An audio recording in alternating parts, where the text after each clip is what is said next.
Told you a little while ago, these leaders that they call leaders, this included Lena Horne, this included Dick Gregory, and this included comedians, comics, trumpet players, baseball players. Show me in the white community where a comedian is a white leader. Show me in the white community where a singer is a white leader, or a dancer or a trumpet player is a white leader.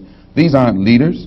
These are puppets and clowns that have been set up over the white community and over the black community by the white community, and have been made celebrities and usually say exactly what they know that the white man wants to hear. And it is an honor, actually, that they endorsed Dr. Martin Luther King and were against the Honorable Elijah Muhammad. That's actually an honor. Now, when you say that they also, in this same Newsweek poll magazine, I think the pollster said that he went into the Negro community and asked about the Muslims. And many Negroes whom he asked said, well, I never heard of the Muslims. Who are they? You know, this is the rank and file we're talking about. Oh, yeah. Now, when they got down to the rank and file, this was the answers that they got. This is equivalent to the situation in Kenya during the Mau Mau uprising, when many frightened whites in Kenya, Africa, would go among the Africans and ask them, what about the Mau Mau? And the African would say, I never heard of them. And the same white man who would ask the African this question and very naively believe what the African said, when he went to bed that night, he would lose his head. And usually the one who took his head was the same African who told him that afternoon he had never heard of the Mau Mau. Except in the Newsweek poll, they used Negro interviewers. You'll find that oftentimes Negroes are as much on guard around Negro interviewers, who usually represent the bourgeois element of Negroes, as they are on guard around whites. Usually Negroes know that when this bourgeois Negro walks through the door, he is not doing something that he's initiated himself, but he's involved in something in which the white man is the absolute author of and has sent him to the Negro community for some information. And when they give that Negro some information, usually they give him the information that they want him to take back to the white man, because that's who he's going to take it back to. The Anunnaki connection, the Dogons, the Nomos, sacred geometry, roundabout way of cornering the astro economy. Advanced machinery and knowledge was in use. He who has the goal make the rules. Ever wondered what that necklace Katt Williams was wearing in all those super viral interviews actually signifies? It's not just a striking piece of jewelry. It holds a secret that ties back to ancient and mysterious origins. Katt Williams, in a moment of revelation, shared with Joe Rogan the fascinating story behind his unique necklace, dispelling common assumptions and diving into the realms of ancient lore and forgotten technologies. This is that thing that you see that all the Anunnaki guys that have that look like a wristwatch, and they always have it, and you're always trying to see what that is. Yeah, what is that? It is a time, it's a compass. It's a time-keeping compass. As Katt Williams and Joe Rogan peel back the layers of ancient mysteries, we are drawn further into the enigmatic world of the Anunnaki and their astonishing technologies. The Anunnaki, often depicted in ancient Mesopotamian carvings, are shrouded in intrigue. These deities, revered by the Sumerians, Akkadians, and Babylonians, were said to have descended from the heavens, bringing with them unparalleled knowledge and advanced technologies. One of the most perplexing aspects of Anunnaki depictions is the enigmatic watch device frequently seen on their wrists. Scholars and enthusiasts alike have puzzled over this artifact, trying to decipher its true purpose. Was it merely symbolic, or did it serve a functional role far beyond our current understanding? Katt Williams suggests that this device was a timekeeping compass, a tool that combined the functions of a clock and a navigation instrument. Imagine possessing the ability to measure time precisely, while simultaneously navigating the vast landscapes with perfect accuracy. Such a device would have granted its bearer immense power and control, allowing them to traverse great distances and return unerringly. The Anunnaki themselves are cloaked in mystery. Ancient texts describe them as godlike beings who bestowed civilization upon humanity. They are credited with teaching the Sumerians advanced agricultural techniques, astronomy, mathematics, and even law. But who were they really? Some theories propose that the Anunnaki were extraterrestrial visitors, beings from another world who brought their advanced knowledge to Earth. Others suggest they were highly advanced humans or demigods, their wisdom and technology remnants of a lost epoch. Numerous ancient artifacts support the existence of the Anunnaki and their technologies. Clay tablets, cylinder seals, and carvings depict these beings with remarkable consistency. The watch device is one of the most intriguing elements, appearing in various forms and contexts. Could this device have been a gift from the gods, a tool that enabled its users to manipulate time and space? Consider the ancient Sumerian king list, a chronicle that lists kings who reigned for impossibly long periods, spanning thousands of years. Some interpret this as evidence of the Anunnaki's influence, suggesting that these kings were, in fact, Anunnaki rulers who possessed longevity through advanced technology or knowledge. Katt Williams' necklace serves as a modern homage to these ancient devices, symbolizing a bridge between the past and present. It hints at the possibility that humanity's understanding of time and space is still evolving, and that ancient civilizations may have possessed knowledge that we are only beginning to rediscover. Theories about the Anunnaki and their technologies continue to captivate the imagination. Some researchers believe that remnants of this advanced knowledge can be found in sacred geometry, pyramids, and other ancient structures. These monuments, with their precise alignments and sophisticated construction, suggest a deeper understanding of the cosmos. What if the stories of the Anunnaki are not mere myths, but remnants of a forgotten history? What if their technologies, like the timekeeping compass, hold the key to unlocking new dimensions of understanding? But then, the conversation takes a surprising turn, diving directly into the mysteries of the pyramids of Egypt. Watch what Katt has to say next. It will make you wonder. No people built the pyramids. No people? No. Who built them? No people built the pyramids. And if you look around the world, you see certain telltale things that let you know that advanced machinery was in usage. This whole thing where slaves are stronger people is a fallacy. We like to believe that slaves are stronger. Slaves are weaker because they don't eat the right food and they live a terrible life. Katt Williams' claim that no ordinary people built the pyramids opens a door to a world of ancient wonders and advanced technologies. His assertion challenges the traditional narrative, urging us to reconsider the capabilities and conditions of ancient builders. The idea that slaves, often believed to be the primary labor force behind these colossal structures, were actually weaker due to poor living conditions, adds another layer of complexity to this ancient mystery. Katt's statement about advanced machinery being used in ancient times is both provocative and thought-provoking. If we look around the world, from the pyramids of Giza to the temples of Pumapunku in Bolivia, we see evidence of precision cutting and moving of massive stones that modern technology would struggle to replicate. The exacting measurements and alignments found in these structures suggest the use of sophisticated tools and knowledge. Consider the intricate stonework of Pumapunku, where massive blocks of stone are cut with such precision that they fit together seamlessly without mortar. Similarly, the Great Pyramid's construction, with its enormous blocks of limestone and granite, some weighing up to 80 tons, challenges our understanding of ancient engineering. How were these stones quarried, transported, and assembled with such accuracy? The answer might lie in the forgotten technologies and wisdom of ancient civilizations. The conversation takes an even more intriguing turn as Katt explains. We've been led to believe that this is how much they worshipped their dead bodies.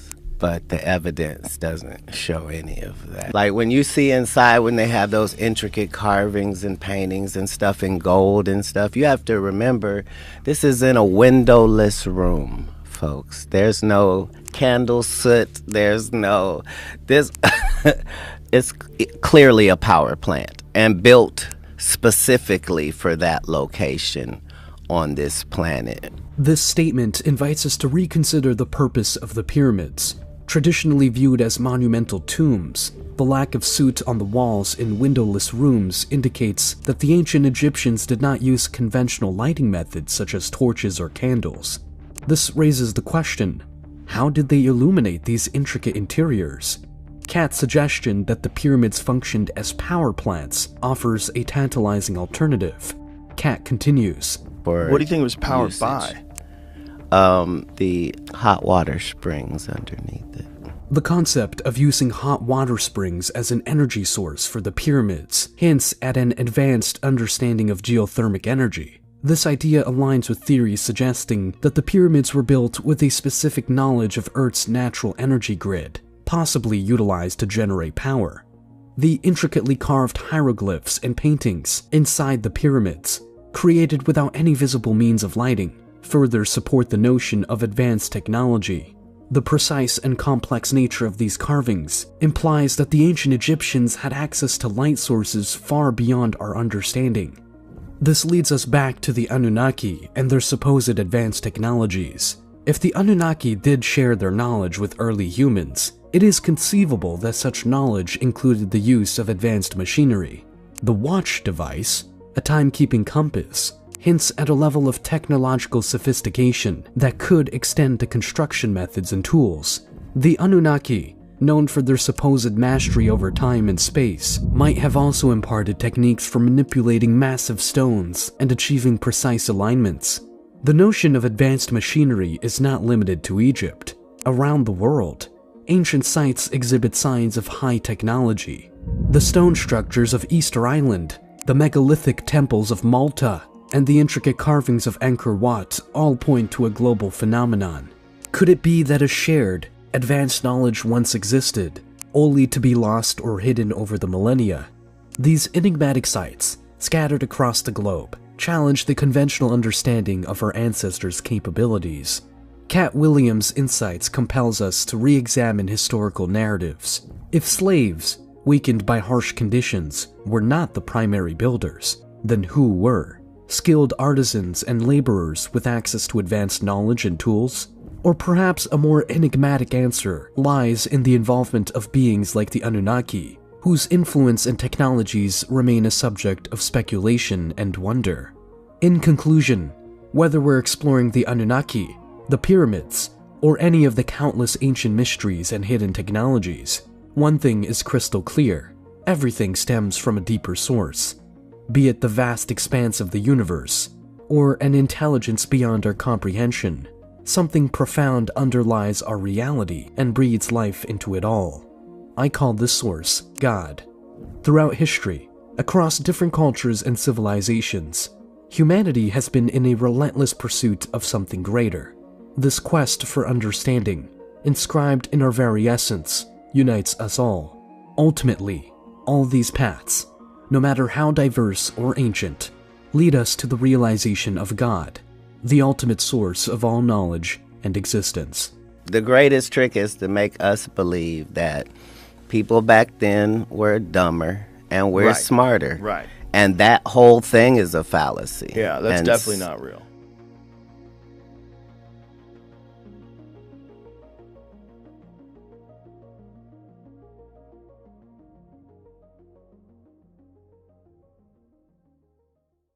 For a while, Katt Williams, the comedian, has been riding high, enveloped by the purported orb of algorithms as being the foremost exponent of ancient culture. Time we burst that bubble of lies given wings by the likes of Joe Rogan and other gatekeepers. Katt Williams, in his ignorance, said of the Anunnaki wristband, it was a watch, and said the emblem he wears around his neck was same thing. Here we will set the record aright, as written in the 1982 book by myself, Coral Castle Mystery Solved, and the art of the Anunnaki. Celebrities are not revolutionaries. They are pretenders, mere gatekeepers, tap dancers, step and fetch it, etc.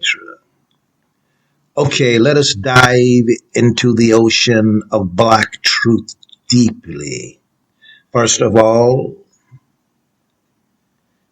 should note that the necklace Katt Williams wears looks nothing like the so-called Anunnaki wristband or watch. First, here in this cipher, we must take a look at the B, because the Anunnaki art in question deals with anti-gravity. The B is a symbol of the Maya symbol called by the French fleur de lis, or fleur de lis, as we say here in Florida, literally lily flower.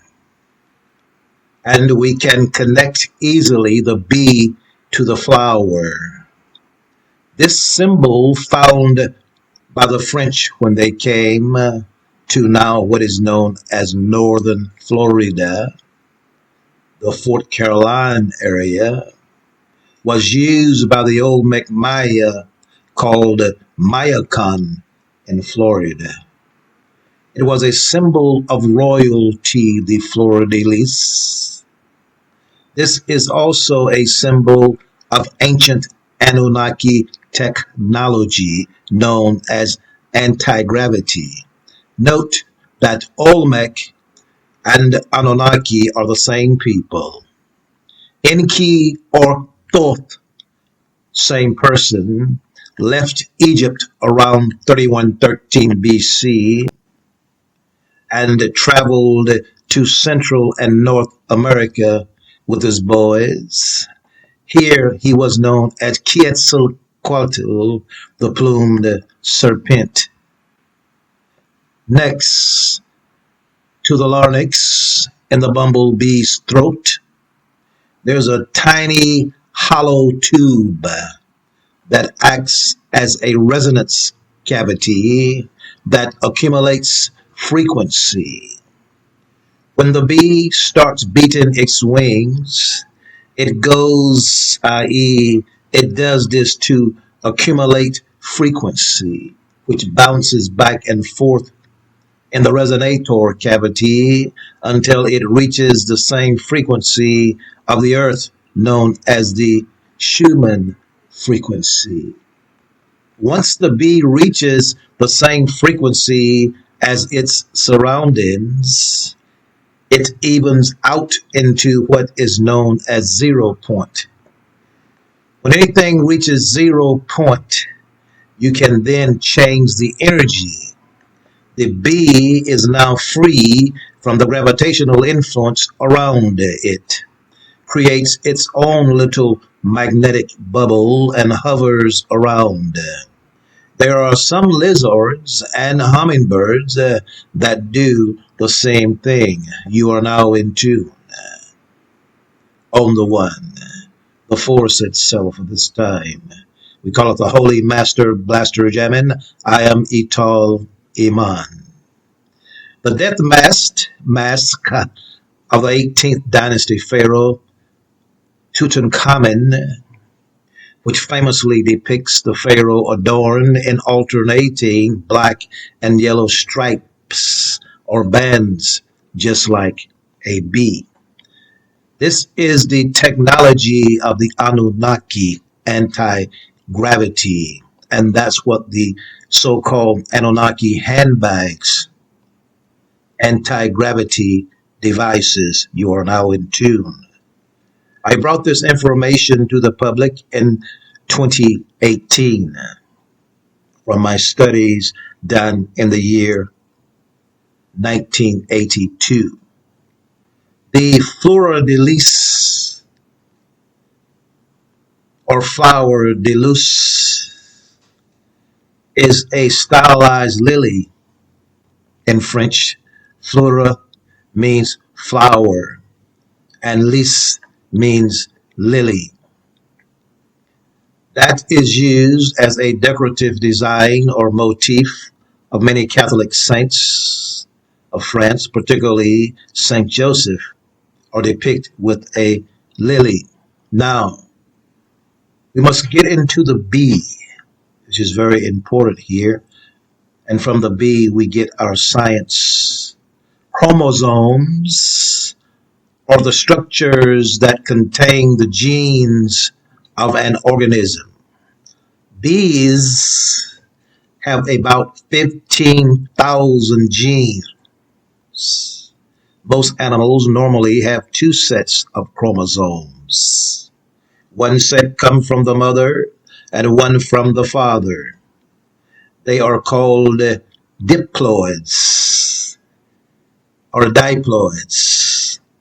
Di means two, and ploid stands for chromosome. In people, we have 46 chromosomes. We get 23 from the mother's egg and 23 from the father's sperm. Bees have a different number of chromosomes. Female workers and queens have 32. 16 are contributed by the queen's eggs, and 16 come from the drone's sperm. Since drones hatch from unfertilized eggs, they only have the 16 chromosomes that were in the egg. Drones are haploids because they only have one set of chromosomes. You'll notice that the egg can only carry half of the queen's 32 chromosomes, so she can only pass on half of her genes to her offspring. Each egg contains a unique collection of her genes, so each egg is different. Drones, on the other hand, only have 16 chromosomes to begin with, so each sperm must contain all the genes of the drone. This means that each sperm from the drone is exactly identical. They are clones. This is different from most other animals where each sperm is unique, just like each egg is. Now, pay close attention, for you are now in tune. And remember, my words are audible to spiritual ears only. The wristband worn by Anunnaki, mistaken for watch, yet it has much to do with time as a symbol. At its essence, the 16-petal chrysanthemum, directly related to Surah of Holy Quran, i.e. chapter 16 of Holy Quran. The Anunnaki handbags and wristband is synonymous, representing time as in yes, we will return. Anti-gravity. The flower points us to the bee, which you will learn of in this mystery of Coral Castle solved. Go on your search engines and order that book, Coral Castle Mystery Solved. I taught Ayman. There you will learn the flower also reveals that the Anunnaki introduced the flower to China first. But these Chinese people at that time were black. In my teachings, it is taught that old Mecmaya mixed with the Tibetans or Chinese, and from that union, the Hopi Indian tribe evolved by having the same rituals as the Dogon of West Africa. This is of the wisdom of the scatterers of Surah or chapter 51, Holy Quran. So the magic of my work is each of my books are connected to the other in some type way.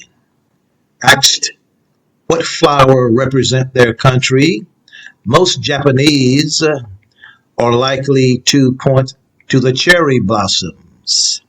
Actually, though, the official Japanese flower is the 16-petal chrysanthemum used for the imperial seal.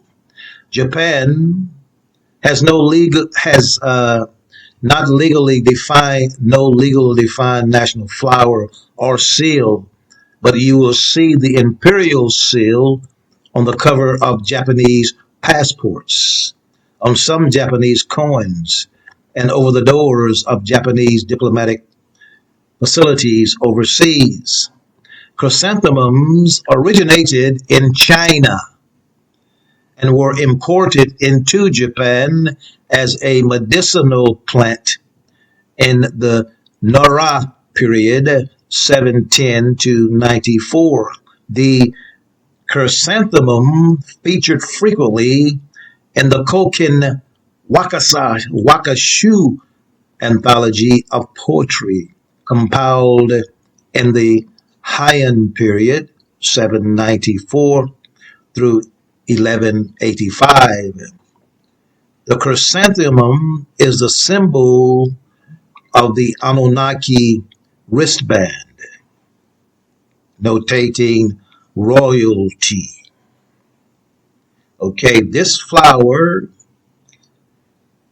the chrysanthemum, features frequently in the Kokin Wakashu anthology of poetry compiled in the Heian period, 794 through 1185, suggesting that it was a popular flower in the imperial court, not only for medicinal purposes, but also for viewing.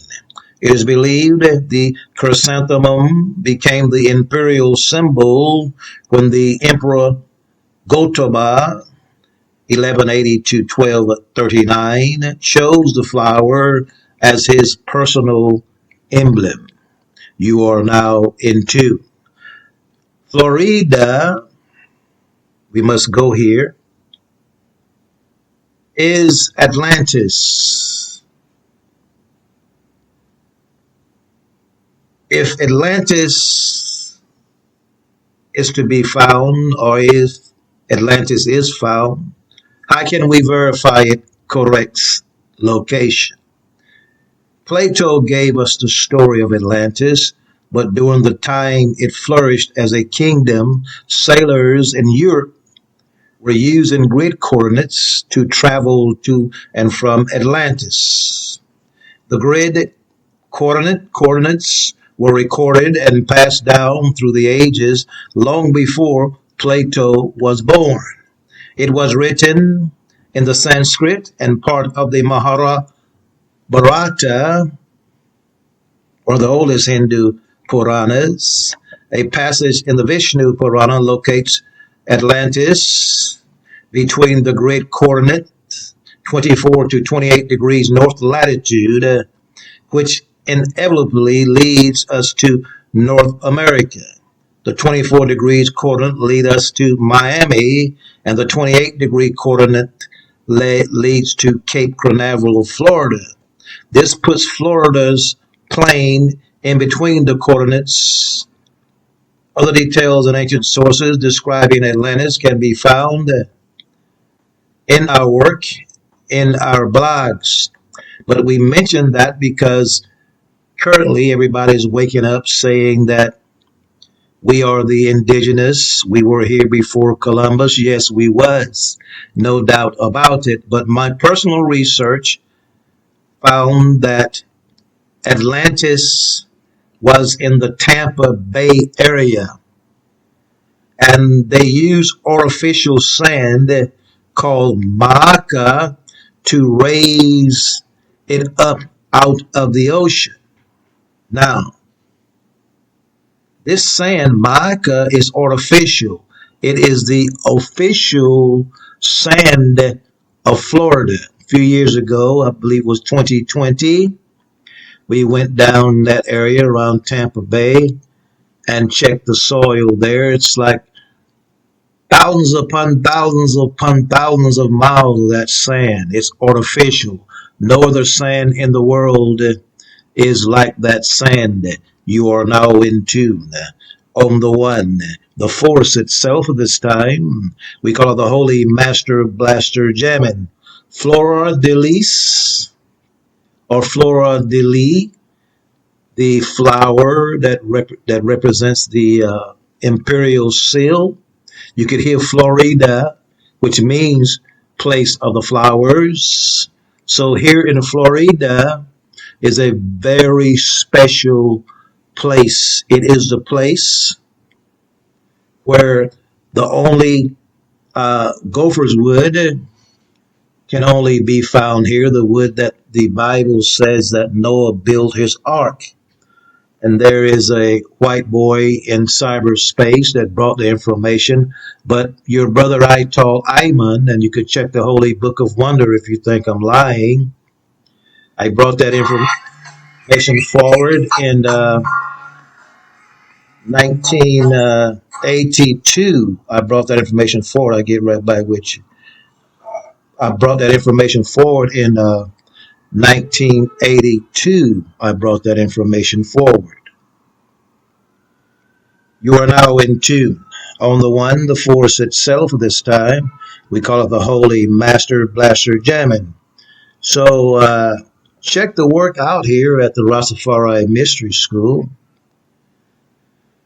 The most important problem with realistically designing, which is why you're asked the question about flying machines, winged humanoids. We're talking about angels, because along with that wristband, you see black men with wings. So we know that genetically, for instance, I'll explain to you like this. The bee's wings are his body is too heavy. The wings are too light to move the body. So there has to be some technology. There has to be some technology.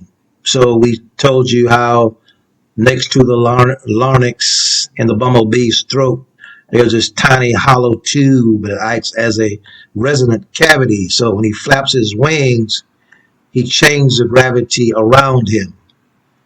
So the Anunnaki drawings is just showing us the technology of the Anunnaki, how they move the great stones, how they lift the stones, pineal power, sound vibration, and other technology. So basically that's what the bag is about, and that's what the wristband is about. It's just art showing you, but you have to get inside the art. You have to know the code. So Katt Williams don't know anything about that. All those millions of books he read since he was 4 years old, and he don't know anything. He just came out.